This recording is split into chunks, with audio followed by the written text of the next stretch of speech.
जय संविधान, जय भीम, महात्मा गांधी की जय, गोडसे मुर्दाबाद। आज दी पब्लिक इंडिया में मैं ये बात करना चाह रहा हूं कि देखिए, भारतीय जनता पार्टी और गोदी मीडिया किस प्रकार से दुष्प्रचार करता है। जैसे कहा जाता है कि सच्चाई जब तक 1 किलोमीटर चलती है, झूठ पूरे दुनिया का चक्कर काट लेता है।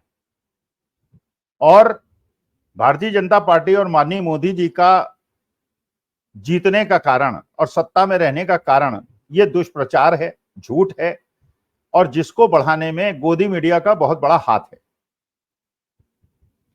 और जनता को एक ही बात सारे गोदी मीडिया के चैनल से जब दिखाया जाता है तो जनता को लगता है, और ज्यादातर जनता ऐसी है जो यूट्यूब नहीं देखती है, ओटीटी प्लेटफॉर्म नहीं देखती है, वो टीवी देखती है, गोदी मीडिया को देखती है। और जब बारंबार वो झूठ को देखती है तो उसको विश्वास होने लगता है कि जो गोदी मीडिया कह रहा है वो सच है। अच्छा, चलिए मैं अपने बात की पुष्टि करता हूं।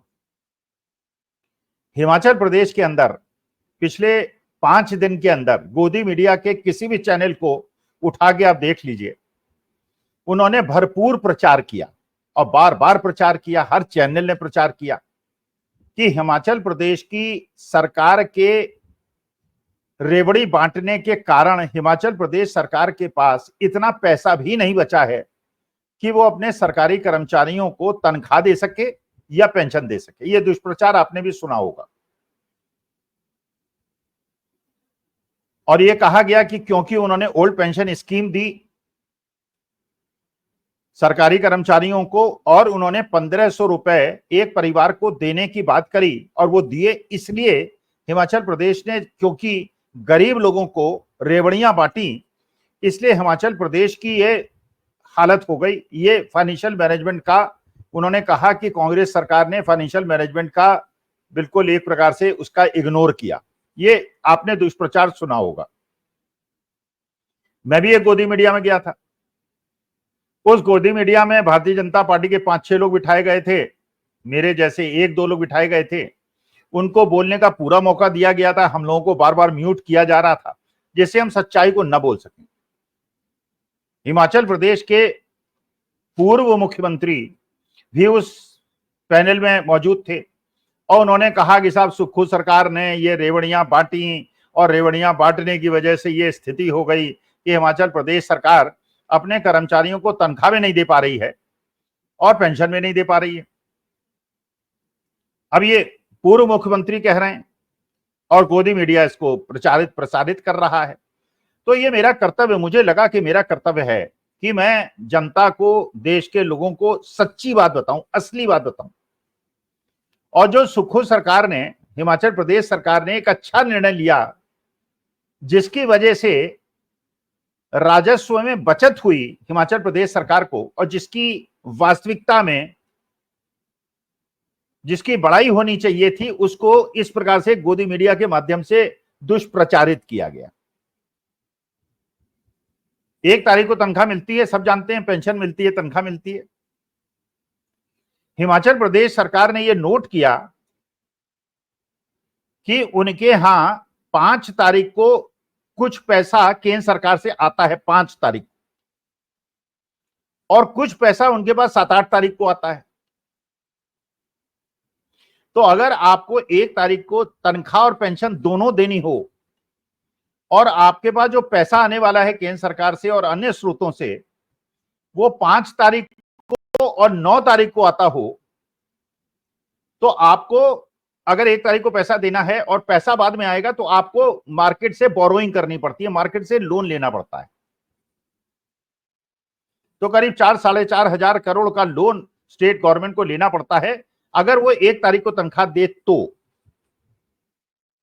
और अगर वो तनख्वाह 5 तारीख को दे और पेंशन 10 तारीख को दे, तो जो पैसा आएगा और जो पैसा देना होगा सरकारी कर्मचारियों को तनख्वाह के रूप में और पेंशन के रूप में, 4-5 करोड़ रुपए का जो इंटरेस्ट देना पड़ता है स्टेट गवर्नमेंट को, वो बचेगा। तो ये कैश फ्लो का सवाल है। फाइनेंशियल मैनेजमेंट में हम लोग कैश फ्लो की बात करते हैं। पैसा आता है, पैसा जाता है। अगर पैसा आपके पास ज्यादा सरप्लस में हो जाता है, ज्यादा पैसा आ जाता है, तो उस पैसे का आपका कहीं ना कहीं रखना पड़ता है। फिक्स डिपॉजिट में रखिए, शेयर मार्केट में लगाइए, लॉन्ग टर्म डेट्स में लगाइए। और अगर आपके पास खर्चा ज्यादा है और आमदनी कम है तो आपको लोन लेना पड़ता है, और जब लोन लेते हैं आप तो उस पर इंटरेस्ट देना पड़ता है।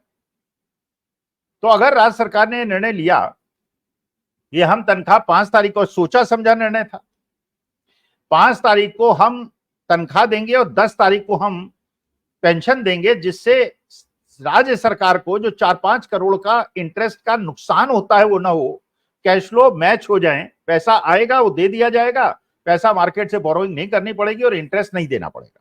अब बताइए, इस निर्णय का पूरे हिंदुस्तान में और विश्व में फाइनेंशियल मैनेजमेंट, क्योंकि मैं फाइनेंशियल मैनेजमेंट का प्रोफेसर हूं और कैश फ्लो बड़ी इंपॉर्टेंट चीज होती है फाइनेंशियल मैनेजमेंट की, कैश फ्लो को मैनेज करना, और राज्य सरकार ने निर्णय लिया था तो इसकी, लेकिन पूरा का पूरा गोदी मीडिया, पूरा का पूरा सरकारी तंत्र इस पर टूट पड़ा।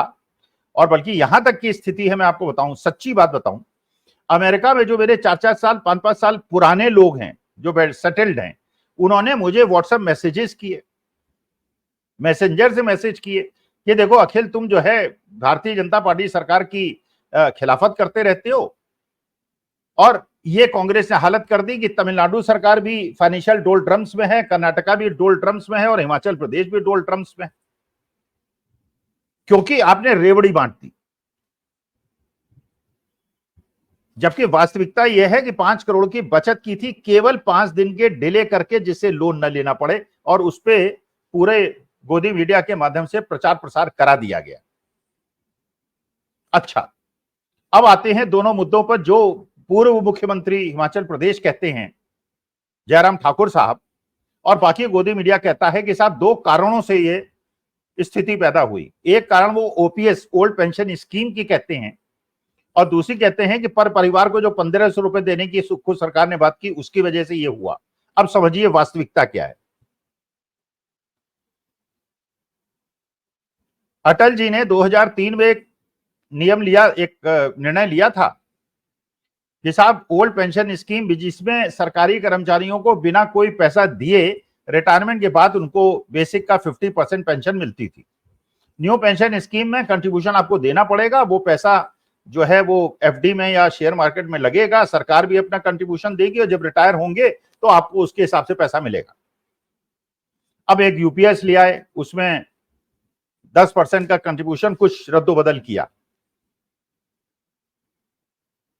लेकिन ओल्ड पेंशन स्कीम 2004 तक तो थी, 2004 से न्यू पेंशन स्कीम चालू हुई थी, 2004। पुराने नियम के अनुसार 20 साल की सरकारी नौकर जब सर्विस कर लेता है तो वो पेंशन का हकदार होता है, 20 साल।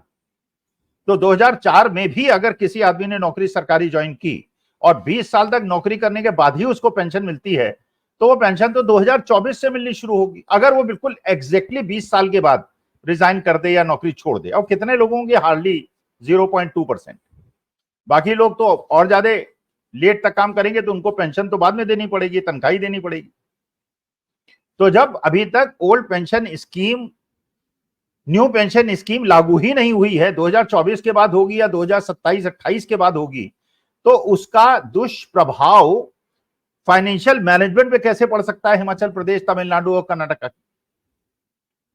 आप भी विचार कीजिएगा, सरकारी कर्मचारी भी सुनेंगे मेरे इस अगर डिबेट को, इस प्रस्तुति को, वो भी विचार करेंगे भाई 2004 में जिसने नौकरी ज्वाइन किया 2024 में भी अर्लियस्ट रिटायर कर गया, वरना तो वो जाके 40 साल की सर्विस के बाद 2044 में जाके रिटायर होगा। अच्छा, दूसरी बात कही गई कि साहब वो 1500 रुपए दिया गया, रेवड़ी बांटी गई, इसलिए ये स्थिति हो गई। अरे वो रेवड़ी तो अभी बंटनी शुरू ही नहीं हुई है अभी तो फॉर्म भरवाए जा रहे हैं।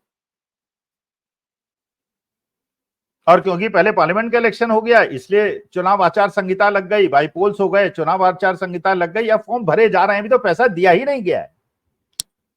तो जब पैसा दिया ही नहीं गया है अभी न्यू ओल्ड पेंशन स्कीम में हिमाचल प्रदेश सरकार द्वारा, और 1500 रुपए अभी बटे ही नहीं है, तो यह आरोप कहां तक सही है कि हिमाचल प्रदेश सरकार ने ये 2 कानून जो बनाए, जो 2 नियम बनाए, इसकी वजह से फाइनेंशियल मैनेजमेंट गड़बड़ा गया है हिमाचल प्रदेश का। इसका माने प्योरली दुष्प्रचार है।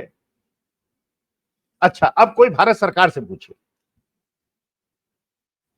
किसानों को ऋण की माफी आपको रेवड़ी लगती है, गरीब आदमी को बिजली का बिल माफ होना आपको रेवड़ी लगती है, मुफ्त पानी रेवड़ी लगती है, बस के ट्रेवल रेवड़ी लगती है, लेकिन कॉर्पोरेट टैक्स का कम होना आपको रेवड़ी क्यों नहीं लगता है? क्योंकि वो पूंजीपतियों को जाता है। लाखों करोड़ों रुपए के राइट ऑफ होना और हेयर कट लेना बैंक्स के द्वारा, जहां पे गरीब आदमियों का पैसा होता है, हमारा आपका पैसा होता है, लाखों करोड़, 14 लाख 15 लाख करोड़ रुपए, और वन टाइम सेटलमेंट करना, जिसमें अगर किसी आदमी के ऊपर 1 करोड़ की देनदारी है 10 लाख में सेटल करना और 90 लाख को माफ कर देना, वो आपको रेवड़ी नहीं लगता। तो इन अर्थशास्त्रियों से मैं हाथ जोड़ के पूछना चाहता हूं महाराज, कि अगर गरीबों को कुछ भी दिया जाए आपको रेवड़ी लगता है, और अमीरों को दिया जाए वो आपको देश की आर्थिक व्यवस्था में सुधार और रिफॉर्म लगता है, तो मुझे तो ऐसा नहीं लगता। मुझे तो लगता है कि आप भारत जैसे देश में, जहां बच्चों को रोजगार की आवश्यकता है, यहां महंगाई को कंट्रोल करने की आवश्यकता है, जहां पे अमीर और गरीब के बीच के फाइनेंशियल डिस्पैरिटी को कम करने की आवश्यकता है, वहां अगर सारी सुविधाएं आप अमीरों को देंगे और जीएसटी बढ़ा के गरीबों से पैसा लूट लेंगे, कॉर्पोरेट टैक्स को कम कर देंगे, उनके ऋण माफ कर देंगे, और गरीबों का 1 लाख भी माफ नहीं करेंगे, उसको जेल में डाल देंगे, और किसान को फांसी लेनी पड़ेगी या उसको सल्फास खाना पड़ेगा, तो ये गरीब और अमीर के बीच की जो खाई बढ़ रही है, जिसकी चिंता देश में है, तो रेवड़ी, आप गरीबों को मिलने वाली चीज को रेवड़ी क्यों कहते हैं? दूसरी बात मुझे ये नहीं समझ आई, मैंने जयराम ठाकुर साहब से वो डिबेट में पूछा भी, ये महाराज अगर हिमाचल प्रदेश में ये अगर मान लीजिए फाइनेंशियल इतनी ज्यादा स्थिति खराब है, तो मुस्कुरा क्यों ना, आप खुश क्यों हैं? पूरे भारतीय जनता पार्टी वाले छाए हुए थे गोडी मीडिया के अंदर, अरे साहब ये हो गया, बुरी हालत है, बुरी हालत है। अरे आपको तो माननीय मोदी जी के पास जाना चाहिए था और कहना चाहिए था कि जो सारा का सारा बजट आप गुजरात को दे देते हैं। अरे हिमाचल प्रदेश ने पिछले 2 साल के अंदर किस प्रकार की विपदाओं को झेला है, आपदाओं को झेला है, किस प्रकार के भूस्खलन हुए हैं, किस प्रकार की बाढ़ आई है, किस प्रकार की वहां पे बादल फटे हैं और जनता और जान मान की हानि हुई है। भारत सरकार पिता रूप में है और राज्य सरकारें पुत्र रूप में है, चाहे वो तमिलनाडु की हो, चाहे कर्नाटका की हो, चाहे तेलंगाना की हो या हिमाचल प्रदेश की हो। इसका मतलब ये सौतेले बेटे तो नहीं है कि अगर इन स्टेट जो सिंगल इंजन की सरकार है, यहां पे आप हंसेंगे जब इनको दुख होगा, और जब डबल इंजन की सरकार है तो पैसे आप बहा देंगे, जैसे आपने स्पोर्ट्स कोटा में किया कि आपने हिमाचल प्रदेश, ये हरियाणा को कम पैसा दिया और गुजरात को ज्यादा पैसा दिया, जबकि हरियाणा के बच्चे ही पदक जीतते हैं। तो हर चीज अगर आप गुजरात को देंगे और बाकी स्टेट्स को वंचित करेंगे, और इस बात पे खुश होंगे कि आपके देश के आधे स्टेट जो कि आपके द्वारा रूल्ड नहीं है वो बदहाली की हालत में है, और जबकि आप कहते हैं जीएसटी हमारे रिकॉर्ड स्तर पे हो गया, हमारे कलेक्शन रिकॉर्ड स्तर पे हो गए, हमारी आर्थिक स्थिति में कोई खराबी नहीं आई है। आप कहते हैं हिमाचल प्रदेश के लोन 4 गुने हो गए, अरे गवर्नमेंट ऑफ इंडिया के लोन भी 4 गुने हो गए। 52 लाख करोड़ के लोन थे 2004 में, 2014 में, और आज 220 लाख करोड़ से ऊपर के हैं। 4 गुने हर जगह हुए हैं, लोन बढ़ रहे हैं, जीडीपी नहीं बढ़ रही है, नए लोन पुराने लोन को वापस देने के लिए हो रहा है, चाहे वो राज्य सरकार हो या केंद्र सरकार हो। लेकिन असली अर्थव्यवस्था, और इसीलिए रुपया कमजोर हो रहा है, 84 रुपए तक $1 की कीमत हो गई है। तो असली चीजों से ध्यान हटाने के लिए केवल ये कहना कि कांग्रेस वालों को जबकि जो हिमाचल प्रदेश सरकार का निर्णय था उसका बड़ाई होनी चाहिए थी, लेकिन गोदी मीडिया के माध्यम से ऐसा जनता तक बात पहुंचाई गई कि जैसे हिमाचल प्रदेश सरकार ने रेवड़ियां, गरीबों को कुछ देने को रेवड़ियां मानकर वहां की अर्थव्यवस्था को खराब कर दिया। तो पूंजीपतियों की सरकार भारत जैसे देश में नहीं चलेगी, कैपिटलिस्टिक इकोनॉमी नहीं चलेगी, यहाँ पे सोशलिस्टिक इकोनॉमी की आवश्यकता है, जिससे बड़े और छोटों के बीच में जो भेद है वो कम हो, और हर गरीब के पास अपना मकान हो, बच्चों को पढ़ाने की क्षमता हो, स्कूल भेजने की क्षमता हो, हॉस्पिटल ले जाने की क्षमता हो, और वो एक अच्छा जीवन व्यतीत कर सके। 142 करोड़ हिंदुस्तानियों का यह अधिकार है। नमस्कार, धन्यवाद, जय संविधान।